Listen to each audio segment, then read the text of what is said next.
Hey, Spartan fans, welcome into this latest episode of the Michigan State Spartans Insider Podcast. I'm your beat reporter for Michigan State Spartans on SI, Aidan Champion. Already into week 2 of fall camp as the Spartans prepare for what they're hoping to be a bounce back season that begins August 29th with a home matchup against Western Michigan. Another Friday night lights season opener. And it's exciting times right now for college football and for Michigan State, of course. And this is a team that I do think will be improved this year. Uh, we've been hearing good things out of fall camp, and obviously you're going to. I mean, it's it's kind of that honeymoon phase, the first few weeks of camp, where you're feeling good about where you're at and who you've brought in, who's coming back. But I do think this is a team that you should be excited for. I think there's a path here to a really good season in terms of when you compare it to years past. I think this team should have a significant turnaround.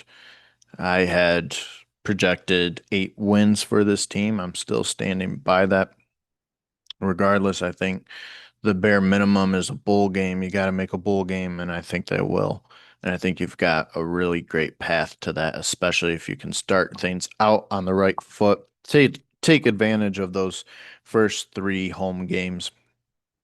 And then yeah, I've been saying I think the most crucial stretch of the season will be those 2 away games with USC and Nebraska, and you've got a bye week in between those two. If you can come out of that 1-1, I mean, you're coming back to East Lansing for homecoming against UCLA, 4-1. So there's a path here to a good start to the year to a bowl game. Um, but we're looking too far down the road there. But I do want to talk about what I think is a major strength of this team that we're maybe not talking about too much. Um, but that's the depth of this team. I think it's very underrated. You've you've got a great blend of newcomers and returners, I think. And these returners, a lot of them obviously are stepping into bigger roles and showed potential last season and going to be expected to really take a leap. And then there's also guys who were on the team last year, didn't see as many reps, but while there's, not much in-game experience, they've experienced these systems. They're, familiar now, all got a year under their belt. A lot of those guys will be backups. And I think that's just going to be crucial not only for this season, but for the future. Some of these guys were really good recruits.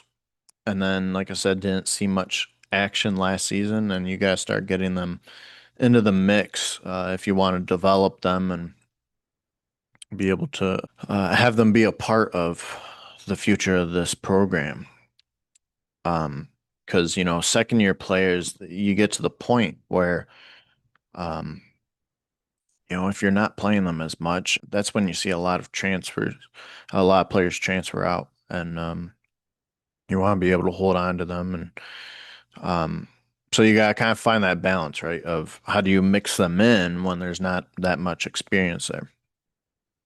Um, but you look all around the board, just about every position group has a lot of depth. And I've talked about the most important positions where depth needs to be a factor is offense and defensive line. And both these groups have a lot of depth. You look at offensive line, um, bringing in some new guys with Connor Moore and Matt Golbin and Luka Vincic, who, all of them prior starting experience, a lot of experience, were really good players at their former schools. And then you're returning guys like Stanton Ramil, Christian Phillips, You look at Gavin Brocious, a guy who his situation is a little different. He had a great start to the year, made two starts early on, and then suffers a season-ending injury. And now he comes back, um, and will have an opportunity to really make an impact again this season. One of the more experienced backups in this room, I would say, along with Ashton Lepo, and then Caleb Carter, another transfer. There's three guys there, um, who could see some significant time this year. And offensive line, I say it's crucial because they're the guys making the most contact aside from the defensive line. And guys are getting banged up. It's hard to stay out there every series, every snap. You're gonna face injuries. Um, I mean, there's always a chance you get through the whole season fully healthy, but offensive line, I want to anticipate that happening. Um, you're gonna face some adversity in terms of health here and there. You just want to hope that it's nothing long term or too serious, but you do have to be able to send guys in and out in order in order to give them a breather, let their body recover because that takes a toll on your body. So, um, got a lot of depth there, and then defensive line, same type of thing. Quindarius Dunnigan on the edge, Lafele, you brought in from Wisconsin, um, didn't play last year, so there's really not experience there, but very promising guy. Um, was a very good prospect out of high school. And then two guys who transferred over last year, Ben Roberts and Jalen Satchel.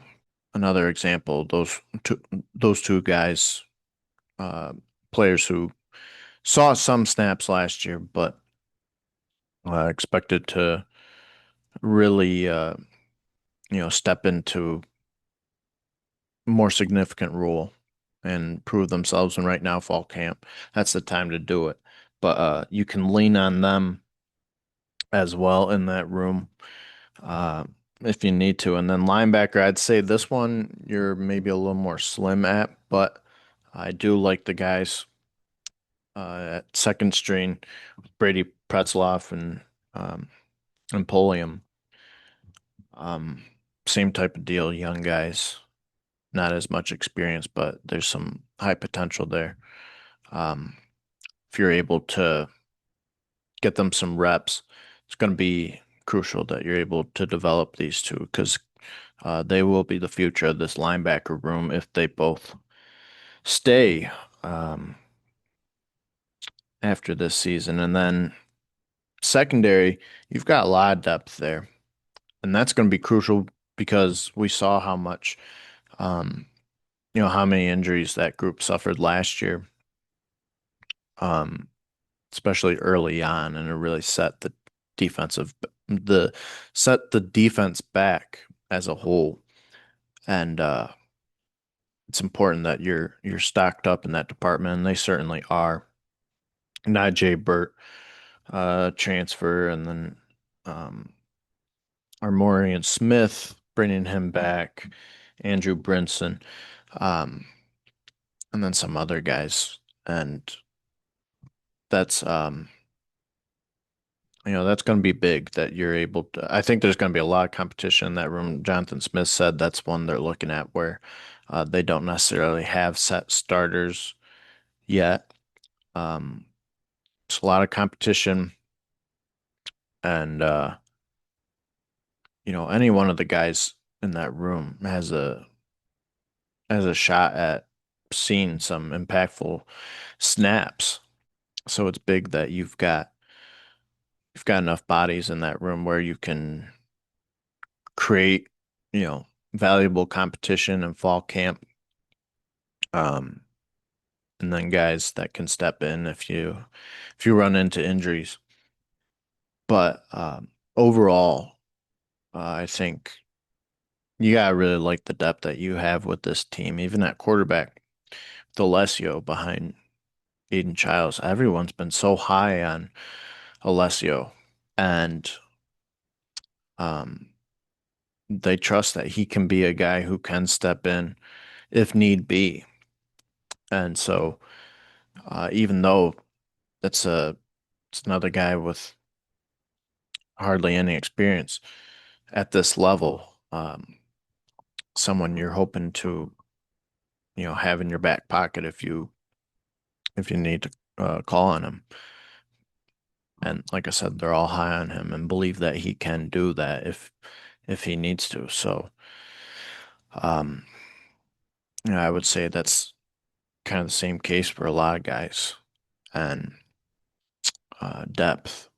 depth is going to be very key for this team.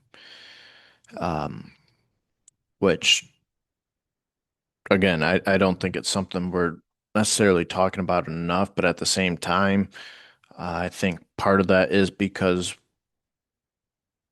a lot of the guys I mentioned, uh, just there's just that lack of experience. But I think a lot of them are underrated guys who probably could be starting if it weren't for the great talent that they've got in front of them. So this is definitely something that I think this team can use to its advantage. Um, because you gotta be able to rest guys, and you don't want to have to play certain guys every single snap, and you want great competition, iron sharpening iron. That's something you always want to be able to have on your team. But definitely something that I think we should keep in mind as we go into this season. And it's getting close. August 29th. Second week of fall camp now underway. And I think you guys should be excited. I do think this will be a much improved season for Michigan State football, and I think there's good things to come. I really do. So, as always, thank you for tuning in. You can read all of our content on Michigan State Spartans on SI, giving you tons of daily content that you don't want to miss. Hope you're all having a great start to your week, and I'll talk to you next time. Thanks.